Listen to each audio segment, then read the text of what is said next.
தேச பாத்திருந்து ஏங்கி ஏங்கி காத்திருந்தேன் காணல்ல.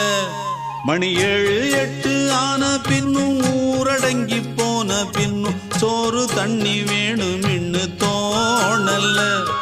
என் தெம்மாங்கு பாட்டை கேட்டு தென்காத்து ஓடி வந்து தூதாக போக வேணும் அக்கறையில். நான் உண்டான ஆசைகளை சொல்லாம பூட்டி வச்சு உள்ளார வாடுறேனே இக்கரையில். நான் ஏரிக்கர மேலிருந்து 8 தேச பாத்திருந்து ஏங்கி ஏங்கி காத்திருந்தேன் காணல்ல. மணி 7 8 ஆன பின்னும் ஊரடங்கி போன பின்னும் சோறு தண்ணி